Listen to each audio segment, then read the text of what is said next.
Friends, आज इस video में हम बात करने वाले हैं पिछले साल के एसएससी सीजीएल टायर 1 में आए हुए क्वेश्चंस की। तो चलिए स्टार्ट करते हैं।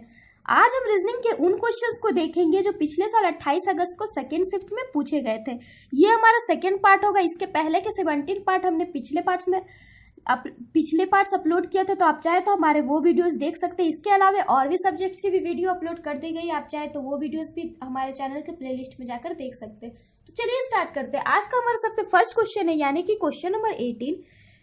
इसके लिए हमारा एक निष्कर्ष दे रखा है कि नीचे प्रश्न जो है उसमें एक या दो वक्तव्य या फिर उसे हम कह सकते हैं कथन दिए गए, जैसा कि आप देख रहे हैं कथन दिए गए, फिर दो निष्कर्ष दिए गए, दो निष्कर्ष दिए गए। अब हमसे बोल रहा है कि हमें उस कथन के हिसाब से चेक करना है कि निष्कर्ष सही है कि नहीं, और नीचे 4 ऑप्शन दिए गए। ऑप्शन आपका हो सकता है निष्कर्ष 1 निकलता है, निष्कर्ष 2 निकलता है, या फिर दोनों निष्कर्ष निकलते हैं, या फिर दोनों में से कोई निष्कर्ष नहीं निकलते हैं।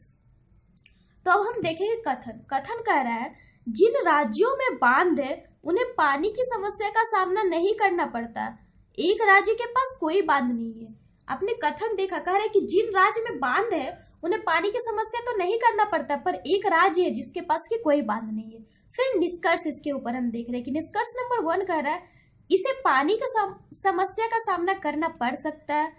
ये हमारा क्वेश्चन क्या कर रहा है कि जो राज्य के पास बांध नहीं है उसके लिए कह रहा है कि उसे पानी की समस्या का सामना करना पड़ सकता है। तो ये आपका निष्कर्ष बिल्कुल सही है कि हाँ, बिकॉज उस राज्य के पास बांध नहीं है तो उन्हें पानी की समस्या को तो सामना करना पड़ ही सकता है। नेक्स्ट हमारा निष्कर्ष 2 कह रहा है बांध पानी की समस्या का समाधान करते। तो हाँ, कथन के हिसाब से बांध आपके पानी की समस्या का भी समाधान करते हैं, यानी कि इससे आपका आंसर क्या निकल रहा है कि निष्कर्ष 1 और 2 दोनों सही है। तो हम अब ऑप्शंस देखते हैं। हमारा ऑप्शन नंबर 1 आ रहा है केवल निष्कर्ष 1 सही है, गलत। केवल निष्कर्ष 2 सही है, गलत। हमारा निष्कर्ष 1 और दोनों सही है, यानी कि ऑप्शन नंबर सी। नेक्स्ट है हमारा क्वेश्चन नंबर 19। इस चित्र में कितने त्रिभुज है? नीचे एक चित्र दे रखा है, उसमें आपको पूछ रहा है कितने त्रिभुज है। तो हमें इसे काउंट करना है कि कितने त्रिभुज है।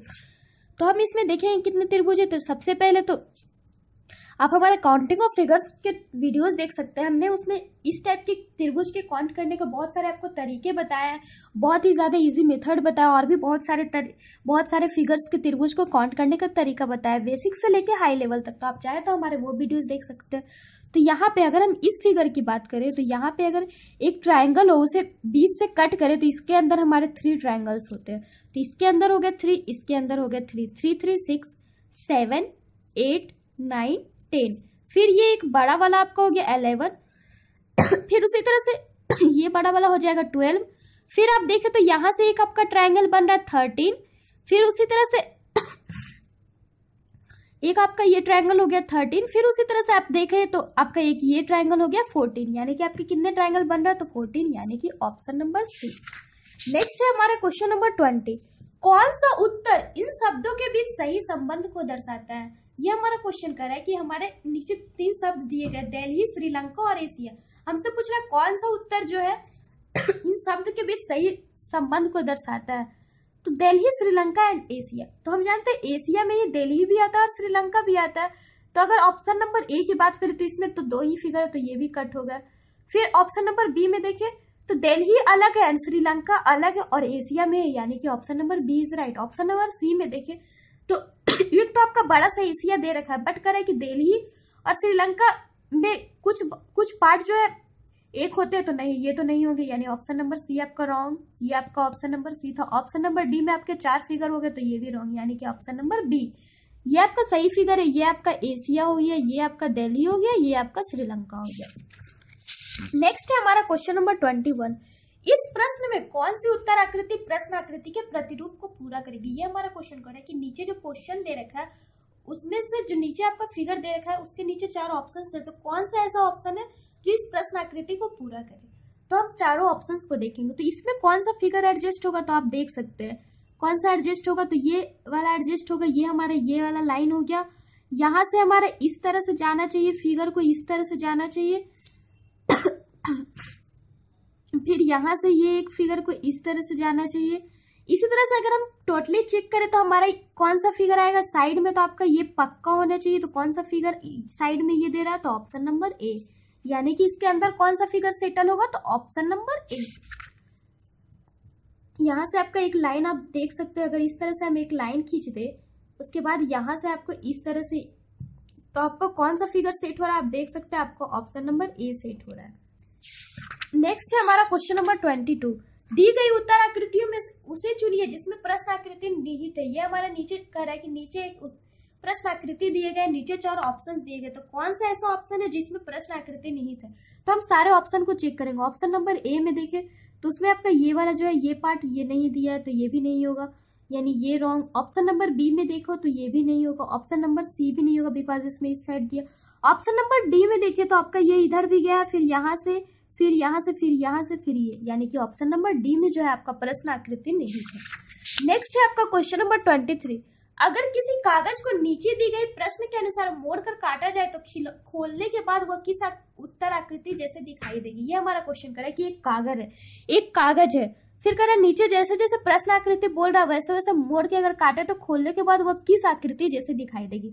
तो आप एक कागज लेके देख सकते हो। एक कागज को अगर हम इस तरह से, यहाँ से बीच से, इतना बड़ा कागज है, यहाँ से इसे फोल्ड किया, फिर वहां से फिर एक और नीचे उसे फोल्ड कर दिया, तो ये किस उसके बाद इतना जगह काटेंगे 4 जगह, तो ये किस आकृति जैसे दिखाई देगी। तो आप अगर इसे खोलो तो आप देख सकते हो चारों कोन पे ये चला जाएगा, ऊपर खुलेगा, फिर इस तरफ से खुलेगा तो चारों कोना पे होगा, फिर ये 3-3 करके 3 इधर होगा, 3 इधर, ऊपर नीचे, यानी कि ऑप्शन नंबर सी। नेक्स्ट है हमारा क्वेश्चन नंबर 24। इस प्रश्न में यदि एक दर्पण को MN रेखा पर रखा जाए तो दी गई उत्तर आकृतियों में से कौन सी आकृति प्रश्न आकृति की सही प्रतिबिंब होगी। ये हमारा क्वेश्चन कर रहा है कि नीचे जो हमारा प्रश्न आकृति है उसके बगल में एक दर्पण MN रेखा पर रख दिए हैं, तो उत्तर आकृति में से कौन सी आकृति प्रश्न आकृति का सही प्रतिबिंब होगी। तो आप देख सकते हो हमारा सही प्रतिबिंब क्या जाएगा। अगर इस तरफ से मिरर होगा तो हमारा सही प्रतिबिंब इस तरह से हो जाएगा, इस तरफ से जाएगा, फिर इस तरह से जाएगा, फिर इसी तरह से इस तरह से जाएगा, फिर इस तरह से जाएगा, फिर इस तरह से, फिर ऐसे ऐसे ऐसे, यानी कि ऑप्शन नंबर ए। एक फिगर आपका यहाँ से ऐसे जाएगा। आप सारे ऑप्शंस में चेक कर सकते हो, किसी में आपका ऊपर की ओर नहीं गया, बट आपका मिरर अगर इस साइड रखाएगा तो आपके ऊपर की ओर फिगर जाएंगे, यानी कि ऑप्शन नंबर ए। नेक्स्ट है हमारा क्वेश्चन नंबर 25। ये आपका निर्देश दे रखा है, नीचे जो निम्नलिखित प्रश्न में विकल्पों में दिए गए संख्या समूह अक्षरों के 2 वर्गों द्वारा दर्शाए गए। जैसे कि नीचे दिए गए 2 अवयवों में अवयव 1 के स्तंभ और पंक्ति की संख्या 0 से 4 तक दी गई है। आप नीचे देख सकते हैं एक मैट्रिक्स के बाद 2 मैट्रिक्स की आपको बात कर रहा है, बोल रहा है कि नीचे 2 मैट्रिक्स है, एक 1 एक 2। मैट्रिक्स 1 में कह रहा है 0 से 4 तक संख्या दी गई है, मैट्रिक्स 2 में 5 से 9 तक दी गई है। उसके बाद कह रहा है कि इसे सबसे पहले पंक्ति और बाद में स्तंभ संख्या द्वारा दर्शाया जा सकता है। जैसे कि A को 03 और 55 दर्शा सकते हैं, तो 03 पहले पंक्ति, फिर बोल रहा है कि स्तंभ, तो पहले पंक्ति देखा तो 0, फिर स्तंभ, तो A को कह रहा है 03 से दर्शाया गया, और 55 में हम चेक करें तो A है तो 03 और 55 से दर्शाया गया।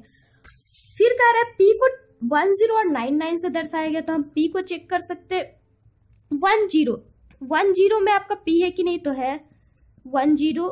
फिर बोल रहा है 99 से दर्शाया गया, तो 99 में P है। तो फिर हमसे एक क्वेश्चन करें कि वेन्यू के लिए किस समूह को पहचानना है, वो दे रखा है, यानी कि हमारा वेन्यू एक शब्द है VENU।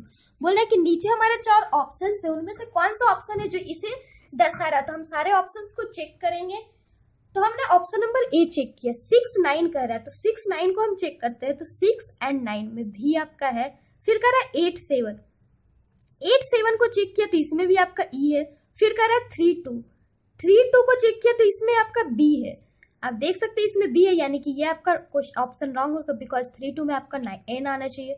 नेक्स्ट हमारा ऑप्शन है, ऑप्शन नंबर बी में कह रहा है 8 5 को चेक किया तो 8 और 5 में V है। फिर 0 2 को चेक किया तो 0 और 2 में E भी है। फिर कह रहा है 2 0 को चेक किया तो 2 0 में आपका N भी है। फिर कह रहा है 5 7 में आप चेक कर सकते हो U भी है, यानी ऑप्शन नंबर बी इज आपका राइट। आप इसी तरह से सारे ऑप्शंस को चेक करो, आपका सिर्फ ऑप्शन नंबर बी ही राइट आएगा। तो आज के लिए बस इतना ही। इस दिन के और भी सब्जेक्ट्स के वीडियोस देखने के लिए आप हमारे चैनल के साथ बने रहिए, हमारे चैनल को सब्सक्राइब करिए ताकि हम जो भी अपलोड करें उसके आपको अपडेट्स मिलते रहे। Then bye and take care.